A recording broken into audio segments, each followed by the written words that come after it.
hold on, I gotta take this call from my wife. They're like, what did you do? I got married this year, which is a super adult thing to do. Thank you. Thank you. She's the best. I love her. Like, being married's fun. There's some stuff that I wasn't quite ready for. Like, I'm still getting used to calling her wife instead of girlfriend. And how that sounds coming out is kind of weird, right? Because when you're like, oh, I'm hanging out with my girlfriend this weekend, that sounds fun. It's like, what are you guys doing? Going to a cool cheese party or something? But if I'm like out with my friends and I'm like, hold on, I gotta take this call from my wife. They're like, what did you do? What did you do now, Scott? I'm like, no, it's fun. It just sounds harsh. Wife, it sounds like knife. It sounds scary. Right?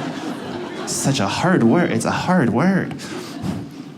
I love her though. She's the best. Like, we found a cool place to live together. We found this condominium, and the guy was asking us what we do for a living, you know, because we were getting interviewed. He's like, what do you guys do for a living? And she answered for both of us, because that is a hobby of hers. You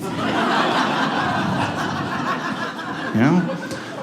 I get paid to do stand-up, and I talk on stage into microphones, but once I get off stage, I have a person who doesn't trust anything I say. So this guy's like, what do you guys do? And she's like, I'll handle this, don't worry about it. She's like, well, I'm happy you asked, because I work with children with disabilities, and Scott over here is an amateur stand-up comedian. It's like, what did you just tell that guy? That doesn't sound good. It's, you know, it's like she said, I work for a non-profit organization, and my husband is not profitable.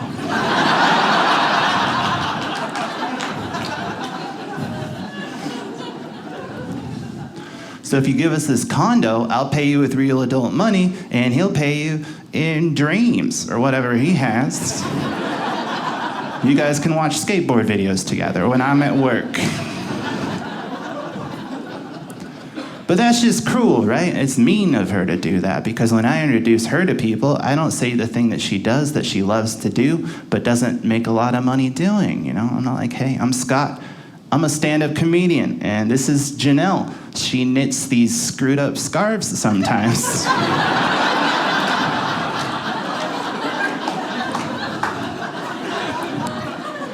She's really into arts and crafts, but she's not good at arts and crafts.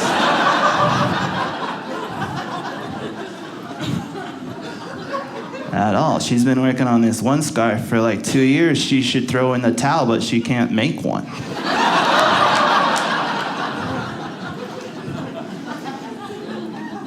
She gave me a scarf for my birthday one year. It took her 18 months, and by the time I got it, it was just kind of a sash. And I was like, thank you so much. I can't wait to pretend to wear this to work and leave it in my car. It's really sweet of you. I am the youngest of 8 children. My dad used to call me the caboose when I was little, which is a weird way to say mistake, but okay. Like, you know something's up when, like, your next oldest brother's, like, got kids. Younger than your uncle. Like, no, we just always wanted to have someone around when we were having Alzheimer's issues at home. I thought it'd be convenient. So I have old parents. They would really appreciate that I'm performing in front of an old school apothecary. That's great.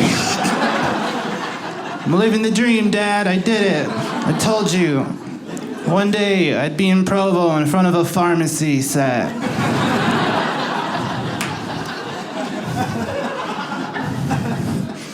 I don't even know where they got half this stuff. It's real. It's real drugs, too. It's crazy.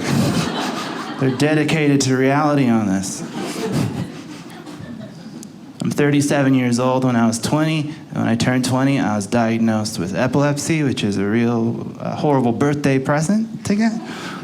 When I tell people I have epilepsy, it always makes crowds uncomfortable. But it's okay, guys. I only have seizures when you don't laugh at the jokes.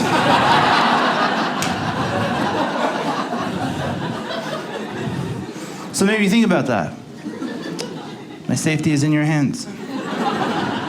Unless you want this special to be about me biting my tongue for 20 minutes, and then let's rock and roll. Epilepsy is weird though. It's scary being epileptic. It's scarier because they don't know why I have epilepsy. I went to all these specialists and they ran all these tests, and afterwards they were like, yeah, Scott, you have a cryptogenic seizure disorder.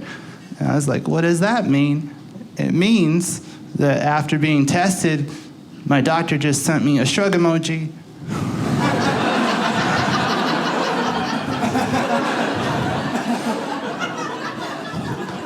For all the copays, he's like, I don't even know. I was like, that doesn't help at all. And I'm like, are there any ideas why this would happen? And he's like, I don't know. Did you hit your head as a kid? Did you hit? And it's like I hit my head. Is it like I'm a horrible electronic device? Like I'm a Nintendo? Maybe if we slap my head and blow in my nose hard enough, it'll and hit reset, it'll never do it again. Didn't give me a lot of faith in medicine. But another thing that happens when you have epilepsy is when you tell people you have epilepsy, if these people are from states where certain drugs are legal, they want to get you high. Because that sounds great. My brain already does stuff I don't want it to do. Sure, why not? In actuality, I don't want to mess with it at all, right? Because I've had some amazing experiences just on my own. I didn't have to light anything on fire or drink anything. I was just hanging out, playing Tony Hawk Pro Skater, and then something inspired me to just collapse and wake up in the arms of a handsome firefighter.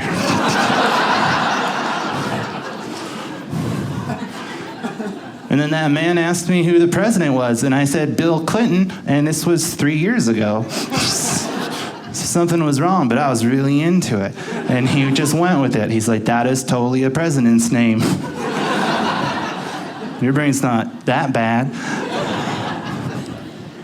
Then he asked me if I remember having the seizure, and then I accused him of breaking into my house. I was like, why are you even here? And I tried to get up, and I knocked him onto the ground, and then he wasn't as happy anymore.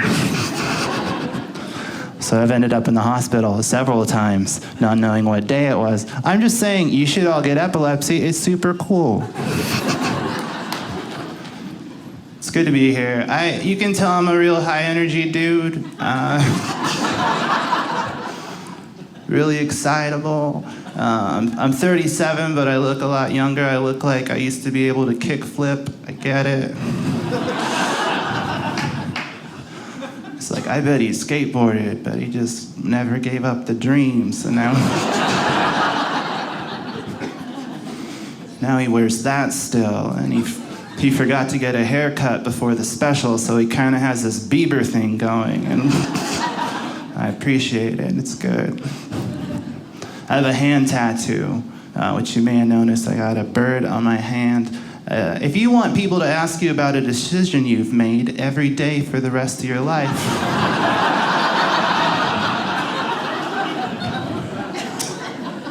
I highly recommend getting a hand tattoo. It's a lot of fun every day. Why'd you get that? Do you like birds? What kind of bird is it? Is it a sparrow? Is it a swallow? I have no idea. I guess if being a stand-up comic has taught me anything, it's that I'm really good at making decisions that have a negative impact on my future. I was just like, let's go. Never want to do anything again. Let's get it. But I had to up the ante. I recently got knuckle tats as well, because why not? Once you have a bird on your hand, there's nothing holding you back. So So I went to the same tattoo guy and I got it. And it's fun because I'm like an optical illusion. From far away, it's like, what's his deal? He's tough. Then you get up close and you see I have OK on my knuckles. And you're like, I didn't know kids could get tattoos. That's insane.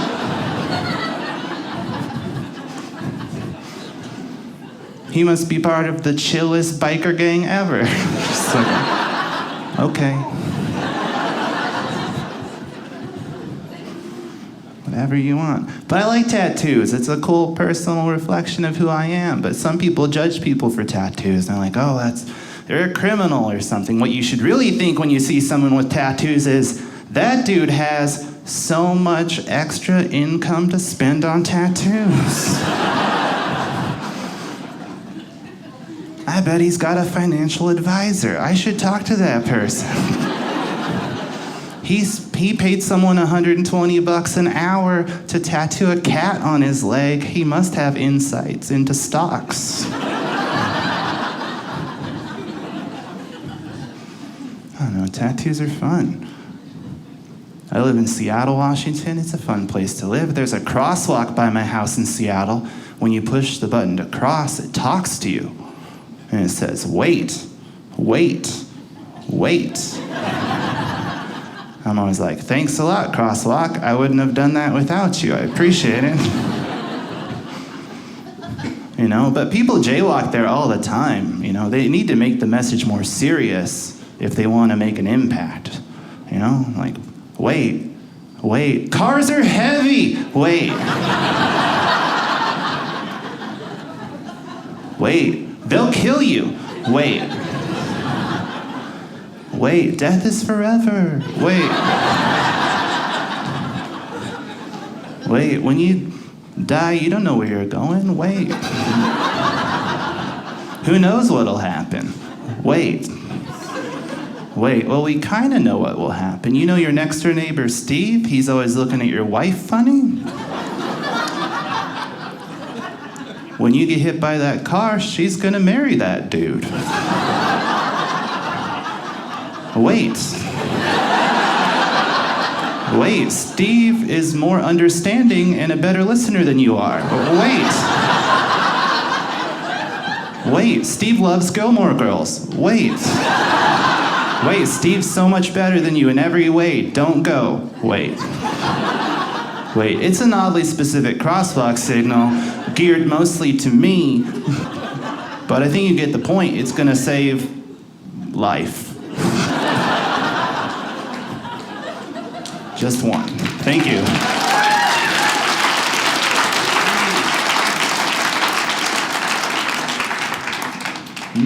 Water.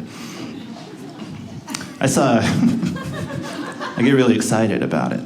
Delicious. I saw a girl crossing the street the other day in Seattle. She was wearing a t-shirt that said, "The future is now!" ! And it made me sad, because she has no idea how the future works.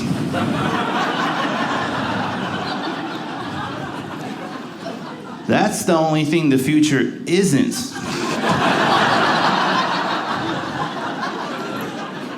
Who sold you that t-shirt? You should go back. Because they were lying to you. I turned 37 this year. It is not an age anybody applauds for. Thank you. Only when you make them feel bad. No, it's funny, like I'm getting older, but I'm not old enough that I can complain about being old, but I'm not young either. And I have a lot of friends in all ranges of ages, and my friends in their 50s are like, "You're a kid, shut up, you're fine." And then my younger friends are like, "How old are you, Scott?" And I'm like, 37, and they're like, "That's gross."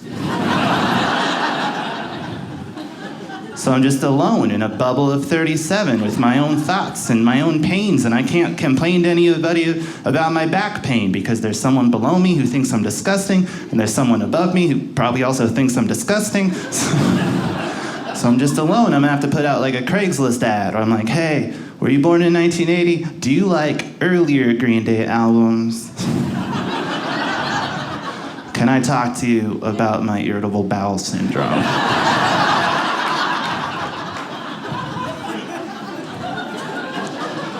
I'll buy the coffee. Just someone sit with me, please.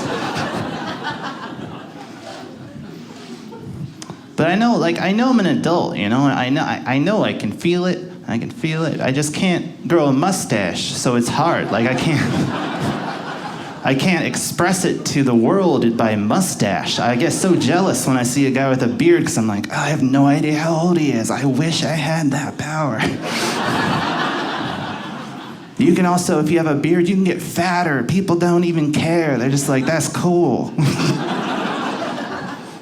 But me, it's all exposed, and people are like, are you a little kid? And I'm like, no, and everybody thinks I'm younger than I am. So when I die, it's gonna be a crazy surprise.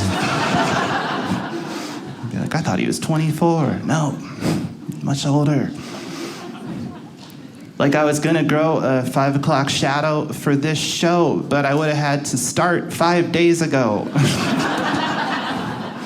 And I just forgot. I was like, we're going clean cut. I have had the same razor for 4 months. Actually, that's pretty sweet. I'm saving dollars and dollars every year. But I know I'm an adult because certain things strike me. Like when I'm watching skateboard videos, I know I'm an adult because I relate more with the security guards now. Like I was watching this cool skate video and this kid was doing these cool tricks at a bank parking lot, and he was like doing kick flips and all sorts of stuff, and all of a sudden this security guard ran out and was like, you gotta leave. And then his friend swung his skateboard at him and swore at him, and I was like, you gotta leave that guy alone, you punk. He makes $11 an hour.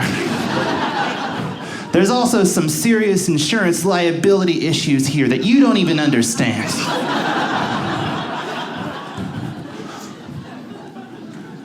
I'm sitting there thinking, what if he got hurt? What would his deductible be? How can you sleep at night? And I just turned it off because my inner child died in that moment. So I know I'm an adult because of that, but I'm not the best adult because I still do stuff that's kind of irresponsible. Like the other day I went home and I noticed that the sink was full of dirty dishes, and instead of cleaning them, I sprayed them with Febreze and walked away.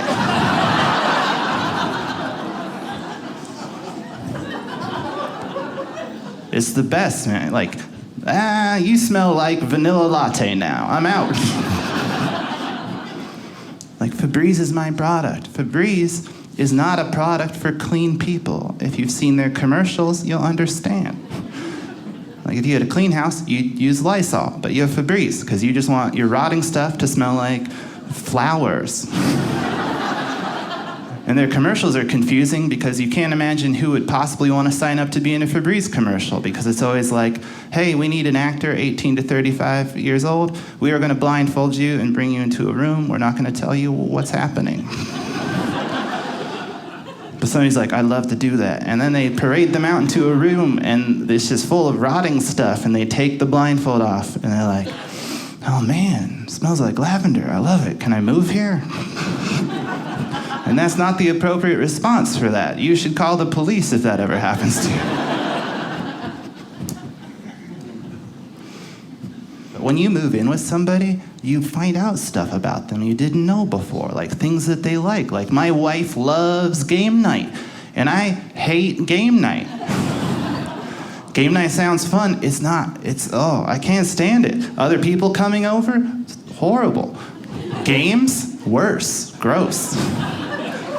But I'm like, sure, let's have people over. I'd love to, because I'm a good husband, and good husbands are super good at lying about stuff.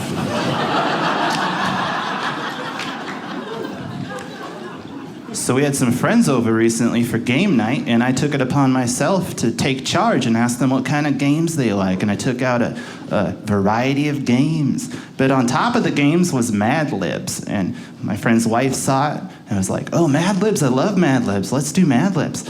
Let me tell you guys something. Mad Libs is the funnest way to find out that none of your friends know what an adverb is. Like, Mad Libs just becomes an English lesson that you are teaching after a while. So I was like, let's put that away. Let's play Connect 4. How do you guys do with 4s? There's 2 colors involved. It's kind of tricky. We could also play tic-tac-toe. My wife's nephew asked me to play tic-tac-toe recently, and I was like, you idiot. I am going to destroy you every time. And it was great. It was the best hour of my life, because he was just like, let's do it again. I got it this time. And I was just like, all right, boom, idiot, get out of my face.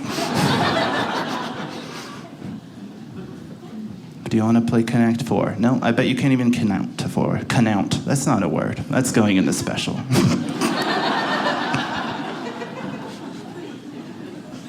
My mother was an English teacher, and I still can't pronounce common words. It's pretty cool.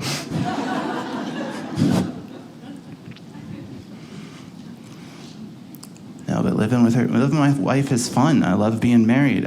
She's always sending me to the grocery store, though. Always. Like, I didn't know when I married her that I was also signing up to be a courier. That wasn't on the marriage license at all. But that's okay. I don't mind running errands for her. Like the other day, she sent me to the grocery store with this long list. And on the list was lotion. But she didn't say what kind of lotion to buy. And there are like 200 types of lotion for women. And they all sound vaguely insulting. So I went to the grocery store. I went down the lotion aisle. And I was looking. I was like, all right, oily skin, greasy skin, combination skin. What kind of disgusting skin does Janelle have?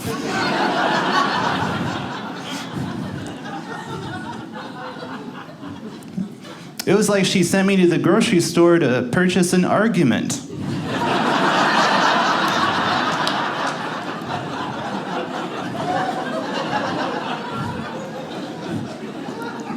So I thought about it for a while, and I went with greasy.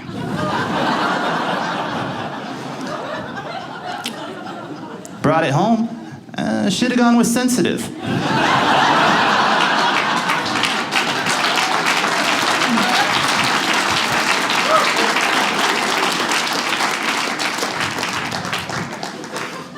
She was not happy. Ever since we got married, people have been asking if we're going to have children, and we decided not to have kids because I am afraid of children. I have a good reason. Hang with me on this one. They're horrifying little people. And I have a lot of sisters, and they have kids, and they're the meanest people I know. Like my sister has a 6-year-old named Sebastian. If you want to find out if you've gained weight recently, hang out with Sebastian. He'll tell you.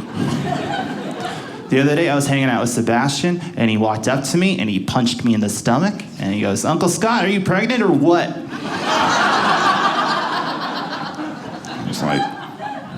It's like, no, Uncle Scott uses food as a coping mechanism, and it's been a particularly hard year. Why is Uncle Scott telling you this? You're 6. He's just cruel, but his eyes light up. He knows what he's doing. And I'm 37, and I'm powerless to stop him. Because there are laws against that thing. So when you turn 37, you gotta go to the doctor, because I try to go to the doctor every year for a checkup, even though it's the worst thing ever. And I went there, and I go to a naturopath named Jeff. He's not a real doctor. He's just a guy who squeezes my legs. He doesn't. You walk in, his office kind of looks like his apartment, and he's just like, "How's it going?" And he's burning sage and stuff, and he's like, "You seem good." I'm like, "That's just one muscle, but all right." I'm all right with that. Like, he's got it's a weird approach. But I was dating this girl for a while who was like into like burning incense, and she insisted I see him, and I was like, cool, and I'm too lazy to change it, so I've just seen him forever. And I don't know, I could be dying. He hasn't tested me for anything. But every year I'm like, I come back from that appointment, and I'm like, things are going good. My quads are still super good. But besides just being like, how's it going? Like, that's his interview process. I'm like, it's fine. I'm going to Provo pretty soon. He's like, well, that can't be that bad. And I was like, yeah, it's going to be just fine. He's like, cool. And then after we talk, he always weighs me, which is the worst part of any doctor's appointment. Like, I thought Jeff was cool, but he has a scale, and it's an old school scale. It's one of those metal jobbies, right? So every appointment, he's like, step on it, and you step on it, and it just rockets to the top, and sparks fly out. And you're like, could you at least have moved it before I did that? And he just like goes up, and you're like, no. And then he starts slowly pushing it up, right? He's pushing the bar up, and it's like that yodeler game on The Price is Right. And you're just staring at it, and you're trying to bid. You're like, all right, 220, let's go. Oh, no.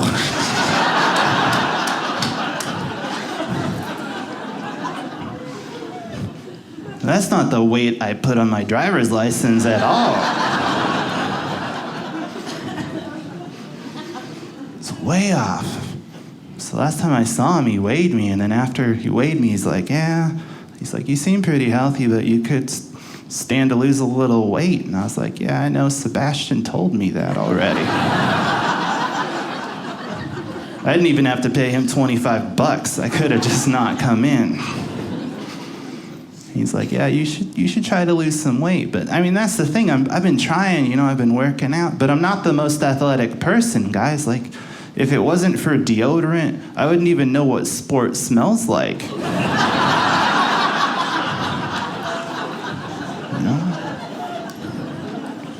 It's kind of spicy.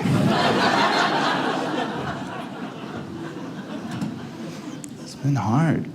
But I already knew I knew I was gaining weight. You look at yourself in the mirror all the time, like for less amount of time as time goes on, just like a quick. Like, I knew I was gaining weight because my selfies started to get higher and higher and higher in angle. Like 5 years ago, I could just be like, boom. But now I'm like, sticking your neck out, just like, hold on. Crunching into stuff. You're like, dang it.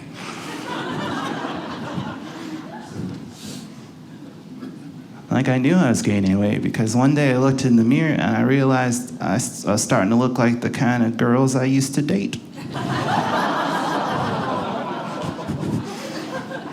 Like curvy, voluptuous, kind of manly faces.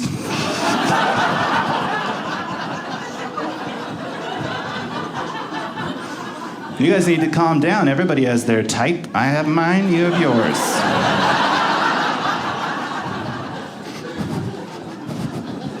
We're all beautiful creatures, and some of us have weirder tastes than others.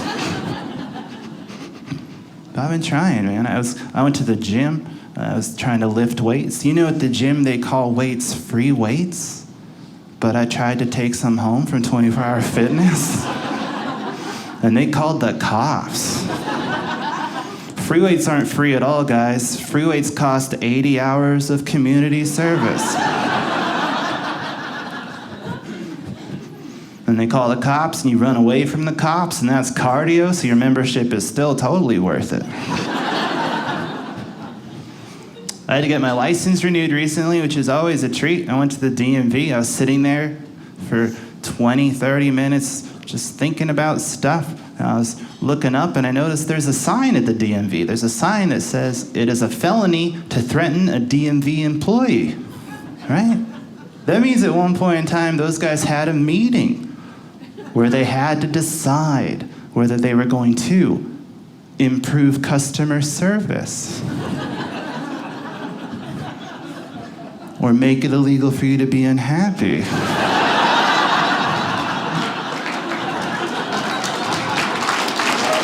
Thank you.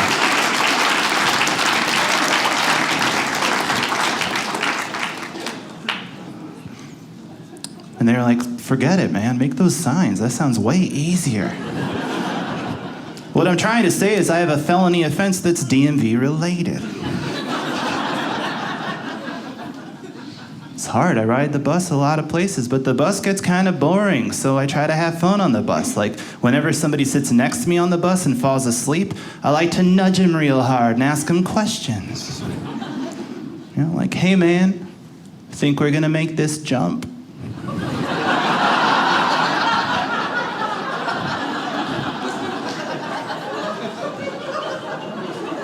Think we can go around this curve at 55 miles per hour with a bomb on the bus?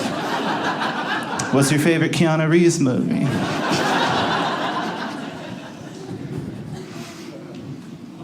Speed 2.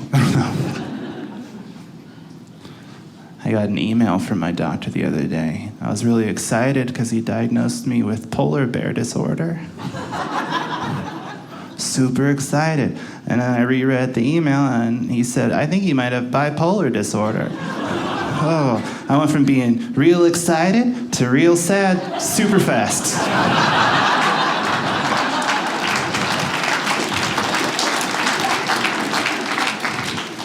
I was like, I'm bipolar and dyslexic as well? How could things get any worse?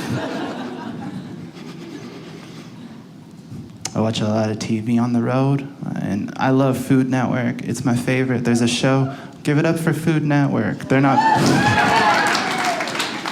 I love it, right? It's so, you can just watch it or not watch it, have it on in the background, but there's one show I always watch, and it's called Food Court Wars.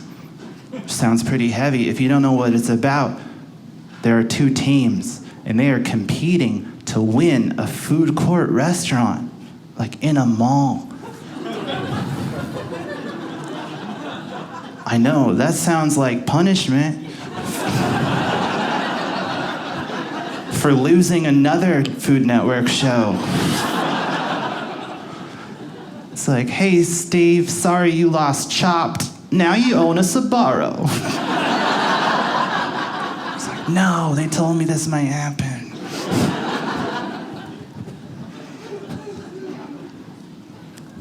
I was at the mall in Seattle the other day, and I saw a sign near the mall, and the sign said, if you didn't make $20,000 last month, call me. It was written in Sharpie. So I had some serious doubts. So I called the guy, and he answered, and he said, yeah, man, me neither.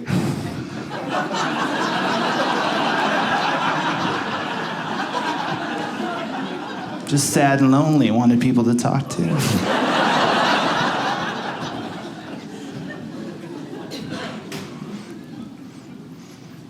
I went to get a haircut the other day. Obviously, it didn't work.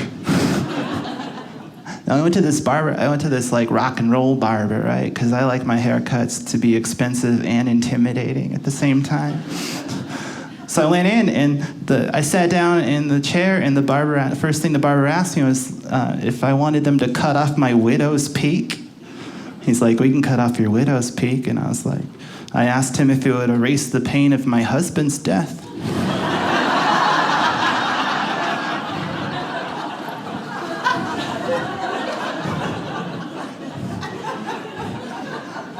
He said no, so I left. I mean, because for $45, that should come with emotional closure. So I went home and I decided to try to cut my own hair, which doesn't work. There's professionals for a reason. But now it's like all weird, right? Like you can't tell. It's like, I have like the Magic Eye poster of haircuts right now. Like up close, it looks like just a bunch of junk. And from far away, it looks like two dolphins.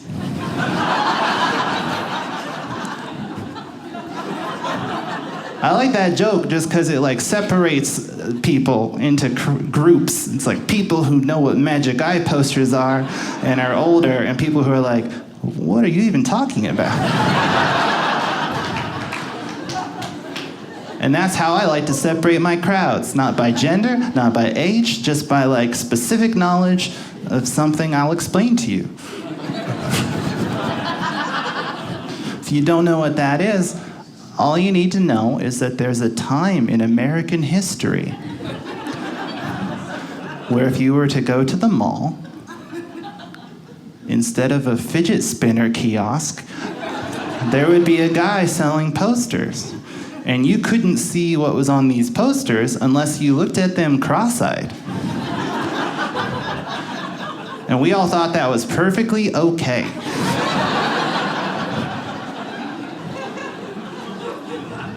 But some people couldn't tell it was on the poster. So the guy would always be like, hey, if you can't see it, this is what you do. You walk up to the poster and put your nose on it, and then walk back slowly, staring at one point in space, relaxing your eyes, stuff you do all the time. And then you get back there and you'd be like, oh my gosh, you're right. It's Tyrannosaurus Rex, I need it. $80? Oh, that's a steal. So you can only assume that somewhere there are people now, and they have posters like these in their basements, and their grandchildren are coming over, and they're like, what is this, Grandpa? And they're like, we made a lot of mistakes in the 90s. It's abstract art. Don't worry about it. I love my sister. She's kind of a weird person. Like, she adopted a dog from a puppy mill. And I thought that was cool, but because I didn't know what a puppy mill was. Like, she called me, she's like, I got this puppy from a puppy mill. And I was like, that's rad. And then I researched it, and I was disturbed. Like, imagine my dismay when I found out a puppy mill is like a dirty building where they force dogs to breed for profit, and not a sawmill where adorable puppies work.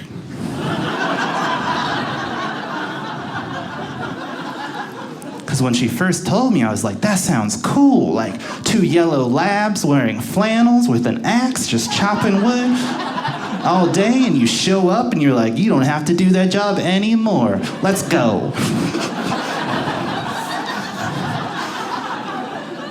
Just like 2 teacup dogs just on one of those long saws holding the sides, just chomp at a logger rodeo, and you're just like, this seems inhumane, but I bet he's doing it because he has a dog family at home and he's got to take care of them. I was like, this is magical, and then I looked it up on Google and I was like, oh no.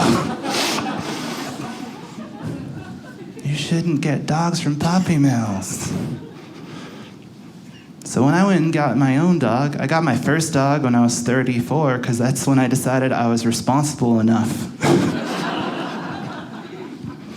So I got a Chihuahua. Her name is Beats, not named after the headphone company. Should have thought about that before I named the dog. Because every time people come up to me, they're like, what's her name? I'm like, Beats. And I'm like, not named after the headphones I can't afford. And they're like, oh, okay. Like, it bothered me so much that eventually my wife and I got a second Chihuahua, and we named it Turnip so people get it.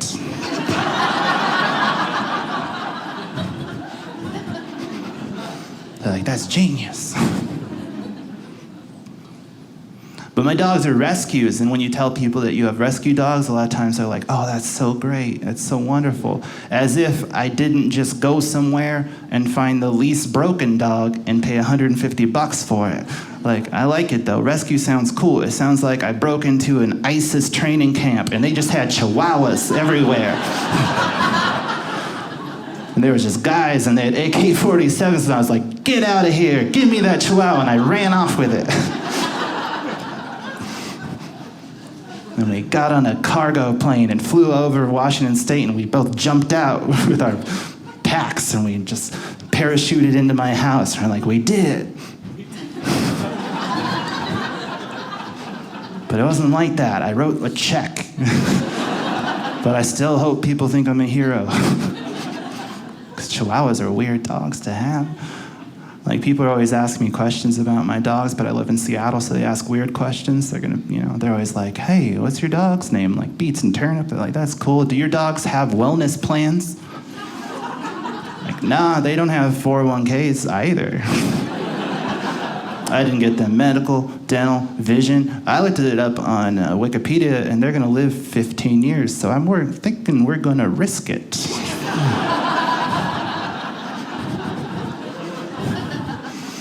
A lot of times people will come up to me and be like, your dogs look sad, your dogs look scared. I'm like, they're Chihuahuas, they shake all the time. They could be hungry. They're probably just tired of people asking me that question. love having pets. I love it because like they're so good. They don't do anything mean. They don't say mean stuff like my nephew. I haven't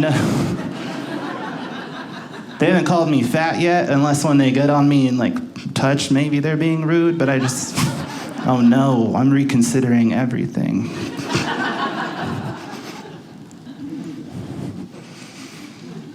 My sister's has a younger son. His name is Oliver, and he never says anything mean to me because he can't talk, which is perfect. But he does kiss super weird, which sounds creepy. But he's the one with the problem.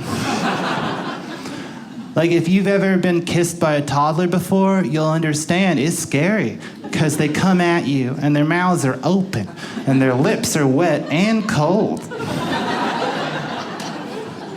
Colder than the rest of their bodies. And usually they're coming to kiss you because somebody else has told them to, and you have to pretend that you like it, you know? There's like, go kiss Uncle Scotty, and you're like, yeah, I'd love that. No? And they just march towards you. They're little zombie toddles, and you're like, this is gonna be horrible. And they smash their face against your face, and then they pull away. It's scary when a toddler kisses you because they don't make the appropriate kiss sound effect when they do it. Right? When you kiss somebody, you have to go to let them know it's over.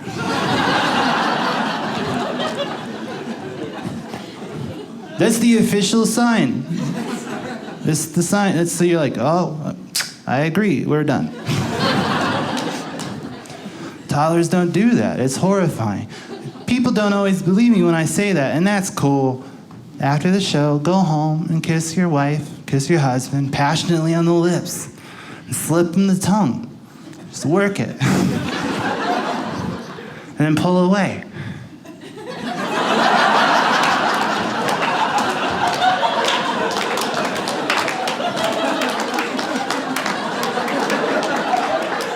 They won't be there in the morning. My name is Losse. You guys have been wonderful. Thanks so much for coming out. Have a nice night.